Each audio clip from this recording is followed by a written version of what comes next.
អស់លោកស្រីនិងនាងកញ្ញាជាទីមេត្រីនៅថ្ងៃនេះខ្ញុំបាទនឹងលើកយកប្រទេសចំនួន2គឺប្រទេសចិននិងប្រទេសជប៉ុនដែលស្ថិតនៅក្នុងតំបន់អាស៊ីខាងកើតលើកយកមករបរយាយប្រាប់ជូនអស់លោកជាទីសន្តាប់ពីព្រោះថាប្រទេសទាំងពីរនេះគឺជាប្រទេសទៅតែមានចំនួនជាមួយគ្នាផ្នែកការទូតដែលឌឺដងជាសារនយោបាយទៅវិញទៅមករវាងគ្នានឹងគ្នាជាពិសេសជាប់ពាក់ព័ន្ធនឹងកោះតៃវ៉ាន់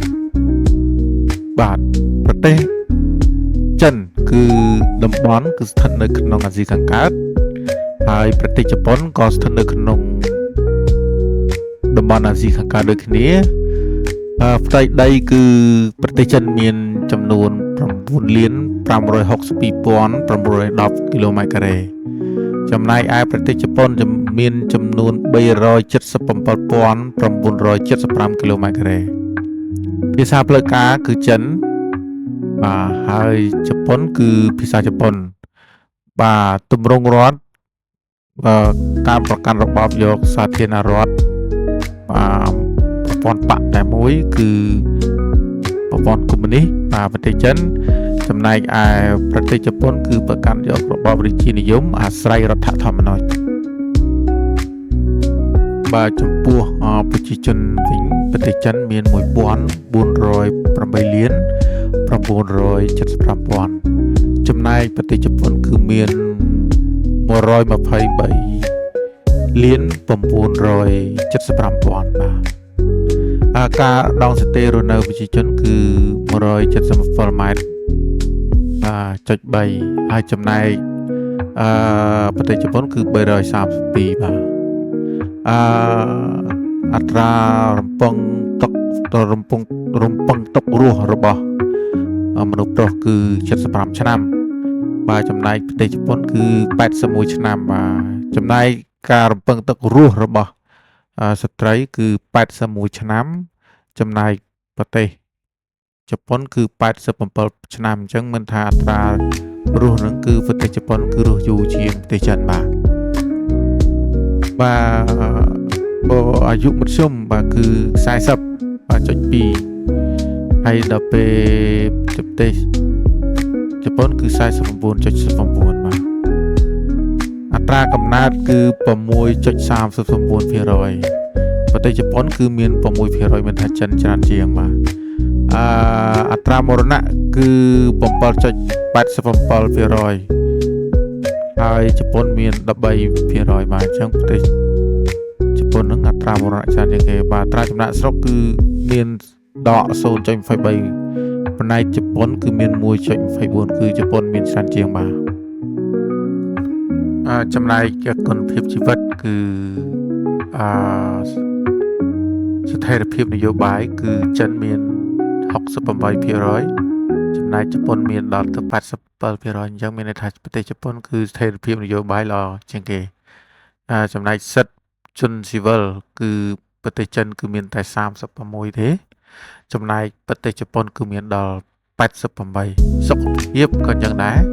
សុខភាពចិនគឺមានត្រឹម 74% ប្រជាជនគេបាទហើយប្រទេសជប៉ុនគឺមានដល់ 92% ហើយអាកាសធាតុគឺដូចគ្នាបាទតម្លៃនៃរស់នៅការរស់នៅគឺចិនមាន54ជប៉ុនមាន35អញ្ចឹងជប៉ុនតិចជាងចិនបាទចំណែកសេដ្ឋកិច្ចគឺរូបិយប័ណ្ណគឺប្រទេសចិនគឺយួនគេហៅរៀនមិនពីយួនហើយជប៉ុនគឺយេហើយអត្រាអត់ធ្វើការងារអត្រាអត់មានការងារធ្វើរបស់ប្រទេសចិនគឺមាន 4.6% ហើយប្រទេសជប៉ុនគឺមាន 2.6% មានថាប្រទេសជប៉ុនគឺតិចជាងអត្រាអតិផរណាគឺប្រទេសជប៉ុនគឺមានច្រើនជាងគឺ 2.20 ចំណែកប្រទេសចិនគឺមានតែ 0.40% តែប៉ុណ្ណោះហើយបើយើងអត្រាចំណូលជាមធ្យមបាទអត្រាចំណូលជាមធ្យមគឺ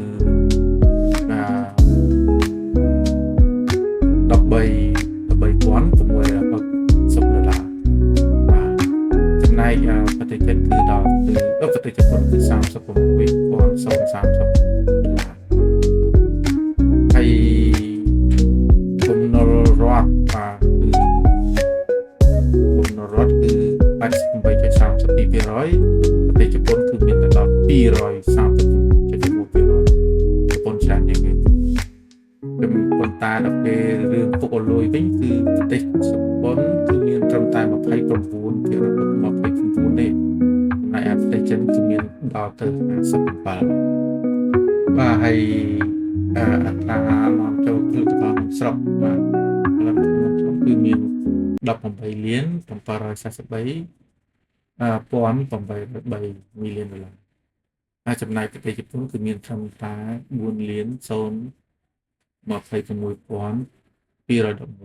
ណោះផលិតផលក្នុងស្រុកបាទគឺ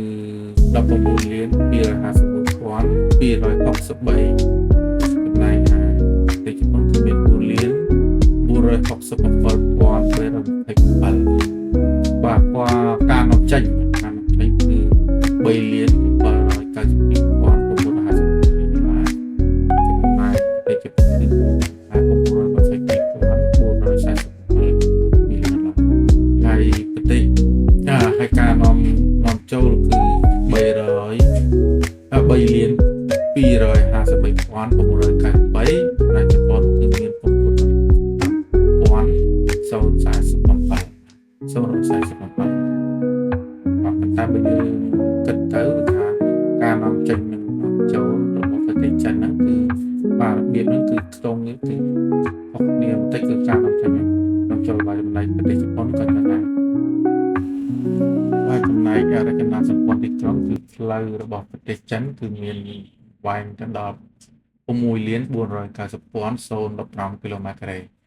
ប៉ុន្តែចំណែកឯប្រទេសជប៉ុនគឺមានត្រឹមតែ 1 លាន 849,673 គីឡូម៉ែត្រការ៉េប៉ុណ្ណោះបាទចំណែកផ្លូវរថភ្លើងគឺមាន 15,000 គីឡូចំណែកជប៉ុនមាន 27,310 គីឡូម៉ែត្របាទចំណែកទាំងនេះគឺជាថាមពលបាទចំណែករយៈពេលនៃការអប់រំប្រទេសជប៉ុនទីពិសេសគឺការចូលរៀនគឺចាប់ផ្ដើមនៅអាយុ 6 ឆ្នាំដូចគ្នាហើយរយៈពេលនៃការរៀនសូត្រគឺរយៈពេល 9 ឆ្នាំចំណាយរបស់រដ្ឋគឺ 4.0% នៅជប៉ុនគឺ 3.2% អត្រាប្រជាជនដែលចូលរៀននៅក្នុងសិក្សានោះគឺមានអត្រាសិស្សនិយាយថាអត្រាសិស្សនេះគឺ 95.8% ចំណែកជប៉ុនគឺមាន 99.6% មានថាកូនកុមារដែលចូលរៀននៅក្នុងសិក្សានៅជប៉ុនគឺមានច្រើនជាងហើយអត្រាដែលបញ្ចប់នៅបរិញ្ញាបត្រគឺប្រទេសចិនគឺមានត្រឹមតែ 7.7% ហើយប្រទេសជប៉ុនមានដល់ 25.5% ហើយ